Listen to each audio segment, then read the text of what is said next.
News time TN நேயர்களுக்கு வணக்கம். இன்று நம்முடன் மூத்த பத்திரிகையாளர் திரு தாமோதரன் பிரகாஷ் அவர்கள் இணைஞ்சிருக்கார். வணக்கம் சார். வணக்கம் அனிதா டேனியல் மேடம். வணக்கம் சார். ஆல்ரெடி அதிமுக உடஞ்சிட்டு இருக்கு அப்படின்ற மாதிரி பேசிக்கிறாங்க. அதை தொடர்ந்து மைத்ரேயன் ஆல்ரெடி திமுகவில் போய் சேர்ந்துட்டாரு. இப்போ முன்னாள் அமைச்சரான தங்கமணி அவர்களும் போய் சேர போறதா ஒரு தகவல் வருது சார். அது எந்த அளவுக்கு உண்மை சார்? அதிமுக இப்போ இருக்கிற நிலைமையில கூட்டணி கட்சிகள் அவங்கக்கிட்ட எந்தெந்த கட்சிகள் இருக்குதுன்னே தெரில. நீங்கள் பார்த்தீங்கன்னா அதிமுக இருக்குது, பாஜக இருக்குது, ரைட்டா? பாஜக அணியில் சில கட்சிகள் இருக்கிறதா எடப்பாடி சொல்கிறார், அவ்வளோதான். அந்த பாஜக அணியில் இருக்கக்கூடிய கட்சிகள் நீங்கள் எடுத்திங்கன்னா ஜி.கே. வாசன், டிடிவி தினகரன் இவங்களாம் தான் இருக்காங்க. அது இல்லாமல் பாஜகவில் சேரணும் அப்படின்றதுக்கான ஒரு முயற்சியில் ஓ பன்னீர்செல்வம், சசிகலா எல்லோரும் இருக்காங்க. அது ஒரு பெரிய டீம். வைத்தியலிங்கம் இவங்கெல்லாம் இருக்காங்க. ஸோ இந்த டீம் ஒரு பெரிய முயற்சிகளில் இருக்காங்க, அது அதிமுகவில் சேரணும் அப்படின்னு. இதுக்கு நடுவில் பன்னீர் போயிட்டு திமுகவோடையும் பேசிக்கிட்டு இருக்கார். இந்த சூழ்நிலையில் தான் அதிமுகலேருந்து அன்வர் ராஜா வெளியே போனார். அன்வர் ராஜா வெளியில் போகும்போது ஒரு முக்கியமான தலை ராமநாதபுரத்தில் ஒரு இஸ்லாமிய முகம், அதிமுகவுடைய ஒரு இஸ்லாமிய முகம் வெளியில் போயிடுச்சு அப்படின்னு சொன்னாங்க. அதுக்கடுத்தது பார்த்தா அதிமுகவுடைய இந்து பிராமண முகம் பார்த்திங்கன்னா மைத்ரேயன், அவர் இப்போ வெளியில் போயிருக்கார். அப்போது அடுத்த கட்டமாக மைத்ரேயன் போயிட்டார், அன்வர் ராஜா போயிட்டார். அடுத்த கட்டமாக யார் போவாங்க அதிமுகலேருந்து திமுகவுக்கு அப்படின்னு பார்த்தா தங்கமணி. செய்திகள் வருது, தங்கமணியும் எடப்பாடியும் ஒரு விதத்தில் சம்பந்தி. வேலுமணி, தங்கமணி, இந்த 2 மணிகள் தான் போன 5 வருட அதிமுக ஆட்சியில் அடித்து கொண்டிருந்த மணிகள். 2 மணிகள் அடிக்காமல் முதலமைச்சரை பார்க்கவே முடியாது அப்படின்ற மாதிரி சொன்னாங்க. வேலுமணி, தங்கமணி. வேலுமணி எடப்பாடியுடைய ஒரு விதத்தில் ஒரு பிஸ்னஸ் பார்ட்னர். நிறைய இன்வெஸ்ட்மெண்ட் எடப்பாடி வேலுமணி மூலமாக பண்ணியிருக்காரு. இப்போ பார்த்தீங்கன்னா சசிகலாவோடையும் ஓபிஎஸோடையும் எல்லாரோடையும் சேர்ந்து ஒர்க் பண்ணுறவர் வேலுமணி. இவரை முதலமைச்சராக்கணும் அப்படின்ற அடிப்படையில் இவர் ஒரு பெரிய ஒர்க் அவுட் பண்ணிக்கிட்டு இருக்கார். அதுக்கு ஜக்கி வாசுதேவ் போன்றவங்களாம் ஆதரவு தெரிவிக்கிறாங்க. இவர் சமீபத்தில் கூட திருவண்ணாமலையில் அகிரி கிருஷ்ணமூர்த்தி, ராமச்சந்திரன் மினிஸ்டர், முன்னாள் அறநிலையத்துறை அமைச்சர் இவங்களாம் வச்சு ஒரு சீக்ரெட் மீட்டிங் போட்டிருக்காரு. லீலா பேலஸில் ஒரு அதிமுகவில் இருக்கக்கூடிய 62 எம்எல்ஏக்களில் ஒரு 25-30 எம்எல்ஏக்களை கூப்பிட்டு அவர் மீட்டிங் போட்டுக்கிட்டு, அதாவது அவர் முதலமைச்சர் வேட்பாளர், மற்றவங்களாம் அவருக்கு சப்போர்ட் பண்ணணும். எடப்பாடி முதலமைச்சர் வேட்பாளர் கிடையாது, நான் தான் முதலமைச்சர் வேட்பாளர் அப்படின்ற மாதிரி ஒரு பில்டப்பு. அதுக்கு பிஜேபி ஒரு விதத்தில் சப்போர்ட்டாக இருந்து அவர் போய் அமித்ஷாவை பார்த்து, அமித்ஷா முதல்வர் அதிமுகலேருந்து வருவாங்க, ஆனால் யாருன்னு நாங்கள் சொல்ல மாட்டோம் அப்படின்ற மாதிரி ஒரு பூடகமான ஒரு பேட்டியும் அமித்ஷா கொடுத்து பயங்கர அது வைரல் ஆச்சு, சரிங்களா? அதுக்கப்புறம் எடப்பாடி, நயினார் நாகேந்திரன் எல்லாருமே கூட்டணி ஆட்சி கிடையாது அப்படின்ற மாதிரி ஒரு விஷயத்தை எடப்பாடி கூட்டணி ஆட்சி கிடையாது அப்படின்ற மாதிரி எடப்பாடி சொல்கிறதுக்கு நயினார் அதை ஆமென்றும் சொல்லலை, இல்லைன்னும் சொல்லலை. அந்த மாதிரி ஒரு நடுவில் அதை மீடியேட் பண்ணிக்கிட்டே இருந்தார். ஸோ அதிமுக ஒரு பெரிய சிக்கலில் இருக்குது. ஒன்று ஓபிஎஸ்ஸை சேர்க்கணும், இல்லை சசிகலாவை சேர்க்கணும். இந்த ஓபிஎஸ்ஸையும் சசிகலாவையும் சேர்க்கலைன்னா கிட்டத்தட்ட பாஜக அணி வாங்கின வாக்குகள் இருக்கு இல்லையா, 18% வாக்குகள் அப்படின்னு அண்ணாமலை கிளைம் பண்ணக்கூடிய அந்த வாக்குகளில் பெரும்பான்மையான வாக்குகள் அதிமுகவுடைய வாக்குகள். அது 10.5% இடஒதுக்கீடை எடப்பாடி நிறைவேற்றினதுனால அதுக்கு எதிராக திரும்பின முக்குளத்தூர் சமுதாயத்தை சார்ந்த பிரமலை கள்ளர் போன்ற சீர்மரபினர் அந்த டீமுக்குள்ளே வருவாங்க. அந்த 18.5% வரக்கூடிய அந்த டீமுக்குள்ளே வருவாங்க. ஸோ இந்த டீம் இப்போ இணையணும், மறுபடியும் எடப்பாடி டீமுக்குள்ளே இணையணும் அப்படின்னு நீங்கள் பார்த்தீங்கன்னா அவங்க அதுக்கான லாபிகளை அவங்க பண்ணிக்கிட்டே இருக்காங்க. ஓபிஎஸ் தான் அதுக்கான காயின். ஓபிஎஸ் என்னன்னா சசிகலா வந்து ஓபிஎஸ் ஆப்ரேட் பண்ணுறாங்க. இப்போ சசிகலா, ஓபிஎஸ்ஸு, கட்சிக்குள்ள அதிருப்தியில் இருக்க தங்கமணி, செங்கோட்டையன் உட்பட எல்லாரையும் ஹேண்டில் பண்ணுறது வந்து வேலுமணி. வேலுமணி சமீப காலமாக வந்து எடப்பாடியோட இல்லை. அவர் வந்து வேலுமணி மேலே இந்த மாதிரி ஆக்டிவிட்டீஸ்லாம் அவர் பண்ணுறாரு, அவர் முதலமைச்சர் வேட்பாளராக வர ட்ரை பண்ணுறாரு அப்படின்றதுனால அவரை ஓரங்கட்டி வச்சுருக்காங்க. அடுத்த கட்டமாக நிற்கிறது யார்? தங்கமணி. ஸோ இப்போ தங்கமணிக்கு திமுக தரப்புலேருந்து தூண்டில் போடப்பட்டிருக்கு. அந்த தூண்டிலில் வந்து தங்கமணி மாட்டுவாரா இல்லையான்றது ஒரு மிகப்பெரிய சந்தேகமாகவே இருந்துக்கிட்டு இருக்கு. ஆக அதிமுகலேருந்து எல்லாரும் வெளியில் போகிறாங்க. ஆர்பி உதயகுமார் அவர் போகிற லிஸ்ட்டில் இருக்கார். செல்லூர் ராஜு ஏற்கனவே அவர் வீட்டில் பணம் காணாமல் போச்சு. அந்த பணத்தை வந்து திமுக ஆட்கள் தான் வந்து மதுரையில் கண்டுபிடிச்சி கொடுத்துருக்காங்க. அதனால் செல்லூர் ராஜு போகிற லிஸ்ட்டில் இருக்கிறதுனால எடப்பாடி சமீபத்தில் அந்த சைடு போகும்பொழுது காரில் கூட செல்லூர் ராஜை ஏற்றலை. ஸோ அந்த மாதிரி ஒரு விஷயம் என்பது நடந்துக்கிட்டு இருக்கு. இப்போது பார்த்தீங்கன்னா இலையுதிர் காலம் மாதிரி அதிமுகலேருந்து உதிர்ந்து திமுகவுக்கு போகக்கூடிய ஒரு காலம் வந்து உருவாயிருக்கு. அந்த காலம் உருவானதோடைய முதல் கட்டமாக அன்வர் ராஜா போயிருக்காரு. இன்னைக்கு நம்ம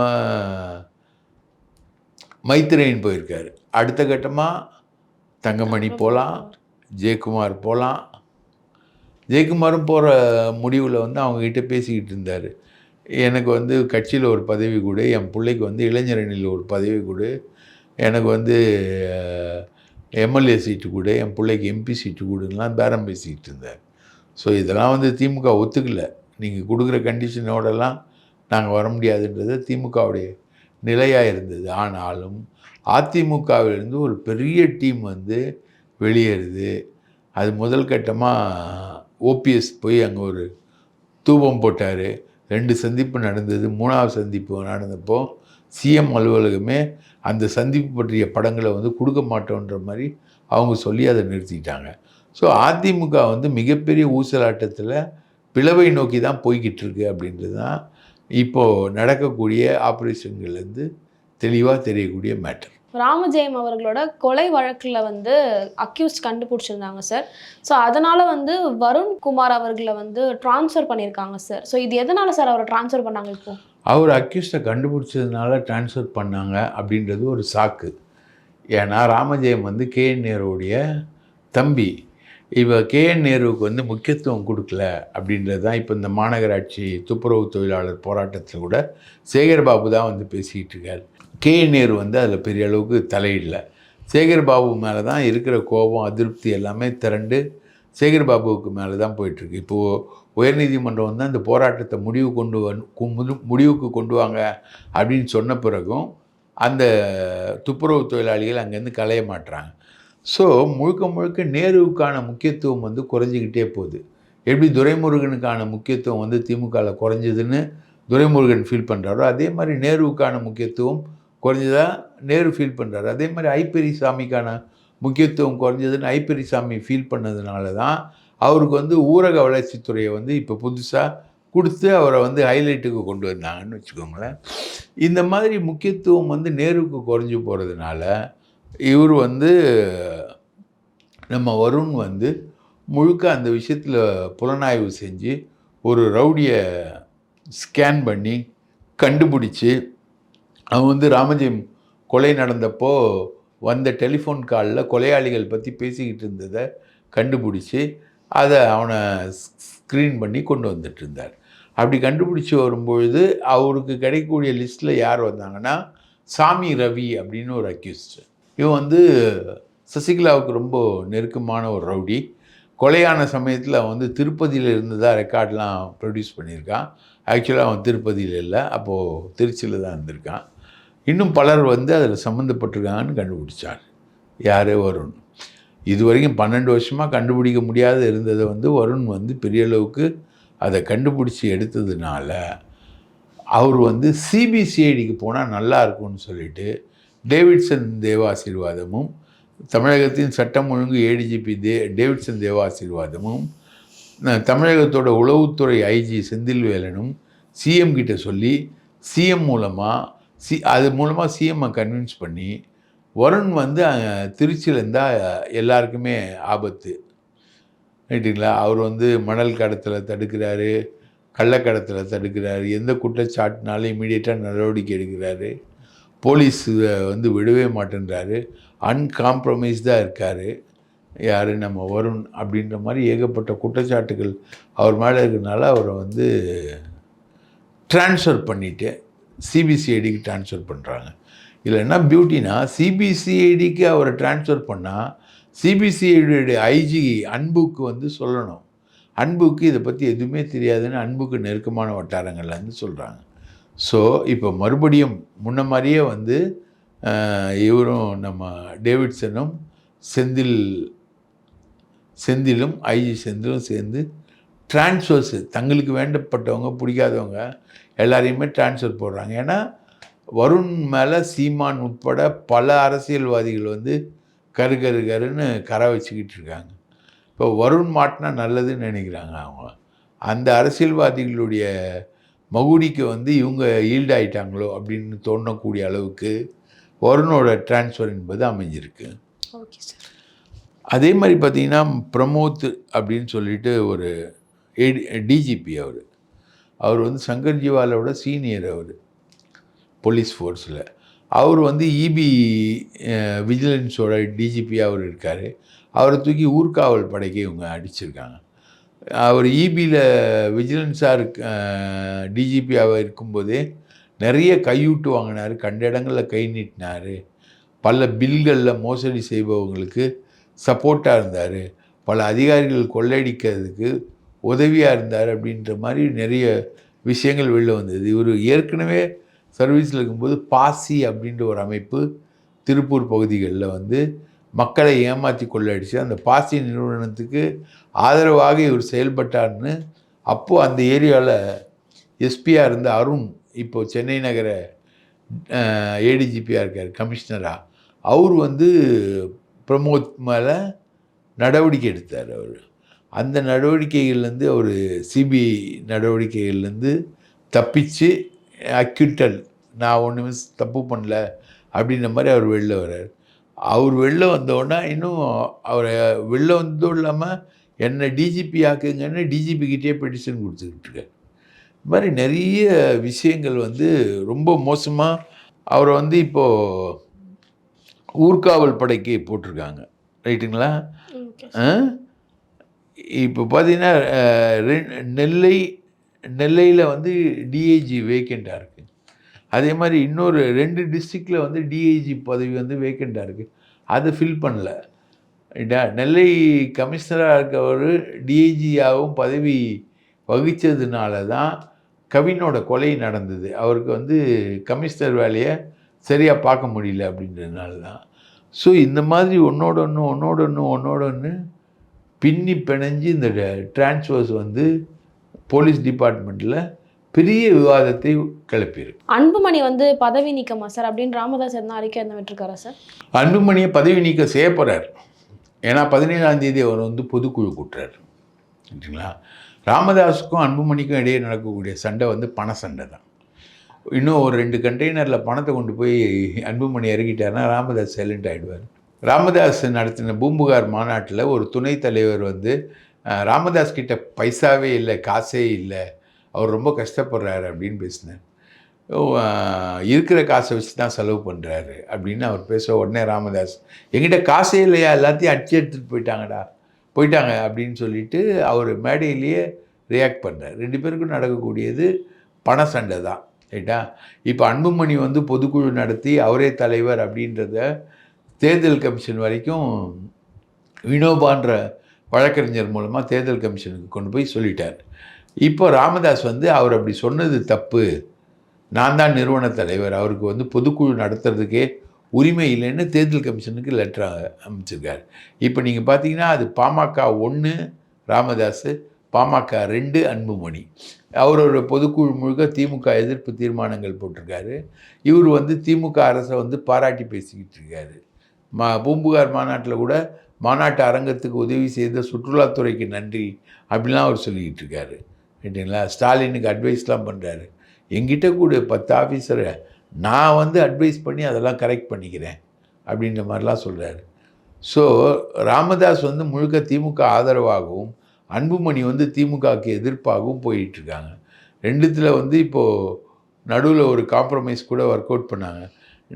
2 பேரும் சேர்ந்து ஒருங்கிணைப்பாளர் இணை ஒருங்கிணைப்பாளர் மாதிரி, முன்னாடி ஏடிஎம்கேல இருந்த மாதிரி ஓபிஎஸ் வந்து ஒருங்கிணைப்பாளர், இபிஎஸ் வந்து இணை ஒருங்கிணைப்பாளர் அப்படி இருக்கிற மாதிரி 2 பேரும் கையெழுத்து போட்டு ஃபார்ம் கொடுத்து அந்த ஃபார்ம் மூலமாக தேர்ந்தெடுக்கப்படுறவங்க தான் எலெக்ஷனில் நிற்கணும் அப்படின்ற மாதிரி ஒரு காம்ப்ரமைஸ் ஃபார்முலா வந்தது. அப்புறம் ராமதாஸ் கிட்டே யாரோ அட்வைஸ் பண்ணி அப்படிலாம் ஒரு காம்ப்ரமைஸ் ஃபார்முலாவுக்கு நீங்கள் போனீங்கன்னா நீங்கள் காலி ஆகிடுவீங்க அப்படின்னு ஒரு அட்வைஸ் வந்து போயிடுச்சு. ராமதாஸ் வந்து அன்புமணியை எல்லாத்தையும் பேசுகிறார். ஆனால் அன்புமணி செஞ்ச ஊழலை பற்றி பேச மாட்டார். அந்த ஊழலில் சம்பாதிச்ச பணத்தை பற்றி பேச மாட்டார். ஊழல் இப்போ அவர் மேலே மெடிக்கல் காலேஜ் அனுமதி ஊழல் வழக்கு வந்து பிஜேபி தொடுத்து வச்சுருக்கு இந்தூரில். அந்த ஊழலை பற்றி ராமதாஸ் என்றைக்குமே பேசுறதில்லை. அந்த இவர் மந்திரியாக்குனது தப்புன்னு சொல்கிறாரே தவிர, மந்திரியானதுனால இவர் சம்பாதிச்ச பணம், அந்த பணத்தை பற்றி இவங்க பேசுகிறதே இல்லை. பேசினா மாட்டிக்குவாங்கல்ல சார் 2 பேரும். கண்டிப்பாக. அதனால தான் அவங்க பேசுகிறதே கிடையாது. நீங்கள் அன்புமணி மோசமானவன், நான் தப்பு பண்ணிட்டேன் அப்படின்னா அவன் என்ன தப்பு பண்ணான்றதை நீங்கள் சொல்லணும் இல்லையா? அது கிடையாது. இப்போது சண்டை என்னென்னா, நான் வந்து எங்கள் குடும்ப பெண்களை வந்து அரசியலுக்கு கொண்டு வர மாட்டேன், வர்றது எனக்கு பிடிக்காது அப்படின்னாரு. அப்போ அவர் மீன் பண்ணது வந்து அன்புமணியுடைய மனைவி வந்து சௌமியா அன்புமணி, அவங்க அப்பா வந்து கிருஷ்ணசாமி, அவர் காங்கிரஸில் இருக்கார். விஷ்ணு, அவர் வந்து காங்கிரஸில் இருக்கார். இவங்கெல்லாம் வந்து இப்போது சௌமியா அன்புமணி, கிருஷ்ணசாமி, விஷ்ணு இவங்கெல்லாம் சேர்ந்து அன்புமணியை கேப்சர் பண்ணிட்டாங்க. இப்போ பாமக வந்து மறைமுகமாக காங்கிரஸ் கட்சி ஆகிப்போச்சு, ரைட்டா? இப்போ இவங்களை எதிர்த்து ஃபைட் பண்ணுறது தான் ராமதாஸோட ரோலாக இருக்குது. இப்போது இவங்க எல்லா பணத்தையும் இவங்க எடுத்துகிட்டு போயிட்டாங்க, ஒரு பைசா கூட எனக்கு தர்றதில்லை அப்படின்னு ராமதாஸ் ஓப்பனாகவே டிக்ளேர் பண்ணுறார். ஸோ இந்த நிலையில் பொதுக்குழு வந்து 17ஆம் தேதி கூட்டுறார் அவர். அந்த பொதுக்குழுவுக்கு வந்து அன்புமணி ராமதாஸ்க்கு வந்து கடிதம் கொடுக்கணும். அன்புமணி ராமதாஸ்க்கு கடிதம் கொடுக்காம அவர் வந்து பொதுக்குழுவை கூட்டுறார். அதனால் அந்த பொதுக்குழுவில் ஒன்று அன்புமணி ராமதாஸ் வந்து நிர்வாக தலைவராக இருக்கணும், இல்லைனா அவருக்கு அழைப்பு அனுப்பப்பட்டு அவர் அதை வந்து நிராகரிக்கணும். 2ல் எதுனா ஒன்று தான் இருக்கணும். அப்படி ஒரு சிக்கலான ஒரு பொசிஷன் வந்துடக்கூடாதுன்னு சொல்லிட்டு அன்புமணி ராமதாஸை வந்து கட்சியை விட்டே நீக்கிறாங்க. இது வந்து முதல் ஸ்டெப்பு. அடுத்த ஸ்டெப்பில் வந்து ராமதாஸ் வந்து ஆட்டோமேட்டிக்காக வாயை திறந்து அவர் எவ்வளோ கொள்ளடிச்சார், சென்னையில் ஒரு பெரிய ஹோட்டல் இருக்குது, மாரியட் ஹோட்டல்னு, அண்ணா அறிவாலயம் எதிர்க்க, அது அவங்களுடைய சொத்து, அது எப்படி இவங்க வாங்கினாங்க, அதே மாதிரி திண்டிவனத்தில் ஒரு பெரிய பல்கலைக்கழகம் ஒன்று வச்சுருக்காங்க, எல்லாமே ஜாயிண்ட் ப்ராப்பர்ட்டிஸ் தான், அது எப்படி, கர்நாடகாவில் இருக்கக்கூடிய சொத்துக்கள் எப்படி, பல வெளிநாடுகளில் இருக்கக்கூடிய சொத்துக்கள் எப்படி, இதுக்கெல்லாம் என்ன கணக்கு, இது வழக்கு, இந்த விஷயங்கள்லாம் ராமதாஸ் வந்து அடுத்த கட்டமாக வெளியில் சொல்லுவார். 2 பேர் சண்டையால் 2 பேரும் நாரி போய் உண்மை வெளியில் வருது. இது அதிமுக கூட்டணிக்கு ஒரு மிகப்பெரிய பலவீனம். அதிமுக வந்து போன பார்லிமெண்ட் தேர்தலில் அதிகமான வாக்குகள் கொடுத்த கட்சி வந்து பாட்டாளி மக்கள் கட்சி. எடப்பாடி வந்து போன சட்டமன்ற தேர்தலில் ஜெயிக்கிறதுக்கு காரணம் வன்னியர் ஓட்டுகள் வந்து எடப்பாடி தொகுதியில் வந்து எடப்பாடிக்கு கிடைச்சதுனால தான் எடப்பாடி ஜெயிச்சார். ஸோ அந்த பாமக இன்றைக்கி பலவீனமாகி 2 ஆகி, ஒன்று திமுகவோட வரப்போகுது, இன்னொன்று வந்து பிஜேபியோட போகுது. அப்போது இதில் எந்த கட்சி உண்மையான கட்சி, இதுக்கு எதுக்கு ஓட்டு போடுவாங்க ஜனங்க? ராமதாஸ்க்கு ஓட்டு போடுவாங்களா, அன்புமணிக்கு ஓட்டு போடுவாங்களா அப்படின்றது பெரிய கொஸ்டின். அன்புமணியை டேக் பண்ண வந்து பாஜக வந்து என்ன பண்ணுது, அவருக்கு மாம்பழம் சின்னம் வந்து கொடுக்க போகுது. அன்புமணி தான் உண்மையான பாமகன்னு சொல்லிட்டு மத்திய தேர்தல் ஆணையம் வந்து டிக்ளேர் பண்ண போகுது. அப்போது ராமதாஸ் என்ன பண்ண போகிறாரு, அதுக்கான ப்ரிகாஷனரி நடவடிக்கைகளை இந்த பொதுக்குழுவில் எடுக்கிறாரு. அவர் சொல்கிறாரு, அன்புமணி கூட்டின பொதுக்குழு செல்லாது அப்படின்னு சொல்லிட்டு இந்த பொதுக்குழுவில் அன்புமணியை கட்சியை விட்டு நிற்கிறார். இப்படி சண்டை முத்திக்கிட்டு நாளொரு மேனியும் பொய்தொரு ஒன்றமாக முத்திக்கிட்டே தான்மா போயிட்டுருக்கு. இதுக்கு முடிவே இல்லையான்ற கேள்வி தான் எழுந்துக்கிட்டு. சார் மதுரையில் வந்து 200 கோடி ரூபாய் வந்து ஊழல் வந்து எடுத்திருக்காங்க. இதுக்காக வந்து நிறைய ஆஃபீஸர்ஸ் மட்டும் இல்லாமல் திமுக நிர்வாகிகள்லாம் வந்து கைதாகியிருக்காங்கன்னு சொல்கிறாங்க சார். இது என்ன விவரம் சார் இது? மதுரையில் வந்து பிடிஆர் பழனிவேல் தியாகராஜன் ஒரு மினிஸ்டர் இருக்கார். அவருக்கு போட்டியாக ஒரு மினிஸ்டர் இருக்கார். அவர் மூர்த்தின்னு அவர் பேர். இந்த பிடிஆர் பழனிவேல் தியாகராஜனுக்கு ஆதரவாக இருக்கக்கூடியவங்க தான் மதுரை மேயர் இந்திராணி. இவங்க வந்து மூர்த்தி வந்தால் கண்டுக்கவே மாட்டாங்க. அவர் விழாக்கெல்லாம் போக மாட்டாங்க. அவருக்கு மாலைகள் எல்லாம் வைக்க மாட்டாங்க. ரைட்டுங்களா? இது வந்து மூர்த்திக்கு ஒரு பெரிய நெருடல். எப்படியாவது இந்திராணியை பழி வாங்கணும் அப்படின்றது வந்து அவருடைய கான்செப்ட். அதுக்காக அவர் வெயிட் பண்ணிக்கிட்டே இருந்தார். மதுரையில் வந்து சொத்துக்களுக்கு வரி விதிக்கிறதுல ஒரு பெரிய ஊழல் நடந்திருக்கு. அந்த சொத்து வரி குழு தலைவர் வந்து விஜயலட்சுமி, அவங்க கணவர் வந்து கண்ணன், உதவி கமிஷனர் வந்து சுரேஷ்குமார், இவங்க 3 பேரையும் சொத்து வரி விதிக்கிறதுல 200 கோடி ரூபாய்க்கு முறைகேடு செஞ்சதா தமிழ்நாடு அரசோட போலீஸே அரெஸ்ட் பண்ணியிருக்கு. அதாவது ஆளுங்கட்சியை சார்ந்த மாநகராட்சி நிர்வாகிகளை யார் அரெஸ்ட் பண்ணுறா? தமிழ்நாடு போலீஸே வந்து அரெஸ்ட் பண்ணுது. ரைட்டுங்களா? இதில் வந்து மேயருக்கு பயங்கரமான சிக்கல். இதில் இப்போ மேயரும் மாற்றப்படுவாரா, மதுரை மேயரும் மாற்றப்படுவாரா அப்படின்ற கேள்வி எழுந்திருக்கு. 2 அமைச்சர்களோட ஈகோ கிளாஷில் திமுகவுடைய உள்ளாட்சி நிர்வாகிகள் வந்து சஃபர் ஆகிறாங்க. அதே மாதிரி பத்திரப்பதிவுத்துறையில் மூர்த்தியோட பத்திரப்பதிவுத்துறையில் நல்ல சிவம்னு ரொம்ப நல்லவர் ஒருத்தர் இருக்கார். அவங்க வந்து இந்த எலக்ட்ரானிக் எக்யூப்மெண்ட்லாம் வந்து பண்ணி கொடுக்குறது. உதாரணத்துக்கு சிடி பத்திரப்பதிவு பண்ணால் சிடி தருவாங்க. அந்த சிடிலாம் கொடுக்குறது டிசிஎஸோட ஒரு ஒப்பந்தம் போட்டாங்க. அதில் வந்து 50 கோடி ரூபாய் முறைகேடு நடந்திருக்கு அப்படின்றத கண்டுபிடிச்சிருக்காங்க. ரைட்டுங்களா? அது 50 கோடி ரூபாய் முறைகேடு நடந்ததுன்றதை வந்து 10 கோடி ரூபாவாக சுருக்கிறதுக்கு இந்த நல்ல சிவம் வந்து ரேட் பேசிக்கிட்டு இருக்கார். இப்போது பத்திரப்பதிவுத்துறையில் அது ஒரு ஊழல். அதே மாதிரி கலைமகள் சபா அப்படின்னு ஒரு பெரிய ஃப்ராடு தமிழ்நாடு முழுக்க நடந்தது. எல்லாருக்கும் வந்து நீங்கள் காசு கொடுத்துட்டிங்கன்னா லேண்ட் வாங்கி கொடுத்துருவாங்க. அது மாதிரி ஒரு ஃப்ராடு அது. அதே தான் பாசி. அதில் தான் பிரமோத் இவர் மாட்டினார், இப்போ டிஜிபியாக இருக்கக்கூடிய ஆள். அதே மாதிரி கலைமகள் சபா அதுக்கு முன்னாடி இது ஒரு காலகட்டத்தில் நீங்கள் பார்த்தீங்கன்னா நிறைய ஃப்ராடு கம்பெனி, ஈமு கோழியிலேருந்து எல்லாமே ஃப்ராடு கம்பெனியாக வந்துக்கிட்டு இருக்கும். அதில் ஒன்று கலைமகள் சபா. ஊர் ஃபுல்லாக அங்கங்கே பார்த்தீங்கன்னா இது கலைமகள் சபா நிலம் இடம் அப்படின்னு போர்டே போட்டிருப்பாங்க. இது எல்லாமே வந்து நீங்கள் ஒரு குறிப்பிட்ட தொகை கொடுத்தீங்கன்னா உங்களுக்கு நிலத்தை கொடுப்போம். அந்த மாதிரி ஏமாற்றிட்டான்னு சொல்லிட்டு அந்த நிலத்தை எல்லாத்தையும் பிடுங்கி இன்வெஸ்டருக்கு கொடுக்கறதுக்காக யாரை போடுறாங்க? ஐஜி ரெஜிஸ்ட்ரேஷனை போடுறாங்க. கோர்ட்டு போடுது. அதை வந்து அதில் கோடிக்கணக்கான ரூபாய் ஊழல். நிலத்தை கம்மி விலைக்கு விற்கிறது, அதில் கமிஷன் அடிக்கிறது அப்படின்ற மாதிரி ஒரு மிகப்பெரிய ஊழல் போகுது. ஆக மொத்தம் பார்த்திங்கன்னா பதிவுத்துறையில் ஊழல், கலைமகள் சபா நிலத்தில் ஊழல், மதுரையில் சொத்து மதிப்பை போடுறதுல 200 கோடி ரூபா ஊழல். இப்படி எல்லாத்தையும் பார்த்திங்கன்னா கலைமகள் சபா ஒரு 100 கோடி ரூபா, பத்திரப்பதிவுத்துறையில் டிசிஎஸ் ஒரு 50 கோடி 150, இது வந்து ஒரு 200 350 கோடி ரூபா ஊழல் டோட்டலாக இப்போ நடந்து முடிஞ்சு அந்த ஊழல் வந்து இவங்களாலே விசாரணைக்குள்ளாயிருக்கு. கலைமகள் சபா வந்து முழுக்க ஹைகோர்ட்டு விசாரித்து இவங்களுக்கு கண்டனம் தெரிவிச்சிருக்கு. சார் மனோன்மணியம் யூனிவர்சிட்டியில் வந்து ஜீன் ஜோசப் அப்படின்ற ஒரு பெண்மணி வந்து கவர்னர் RN ரவி அவர்களை அவமானப்படுத்துகிற மாதிரி பேசியிருக்காங்க சார். ஸோ இது எதனால் சார் அது நடந்தது? அதாவது ஜீன் ஜோசப்புக்கு வந்து ஒரு பட்டம் வந்து கொடுக்கணும், PhD. அந்த பட்டம் வந்து எப்படின்னா முதல்லையே பட்டத்தை வந்து உங்கள் கையில் கொடுத்துருவாங்க. நீங்கள் எடுத்துன்னு போயிட்டு யார் சீஃப் கெஸ்ட்டோ அவங்க கையில் கொடுத்து நீங்கள் பட்டத்தை வாங்கிக்கணும். இதுதான் வந்து நடைமுறை. இந்த மாதிரி ஜீன் ஜோசப் கையில் பட்டம் கொடுத்துட்டு நீங்கள் கவர்னர் RN ரவி கிட்ட வாங்கிக்கோங்க, கொடுத்து நீங்கள் வாங்கிக்கோங்க, ஃபோட்டோ எடுத்துக்கோங்க அப்படின்னு சொன்னால் ஜீன் ஜோசப் போயிட்டு கவர்னர்கிட்ட கொடுக்கல, அந்த ரெஜிஸ்ட்ரார்கிட்ட மட்டும் கொடுத்து ரெஜிஸ்ட்ரார்கிட்டேருந்து பட்டம் வாங்குற மாதிரி பட்டத்தை வாங்கிட்டு வந்துடுச்சு.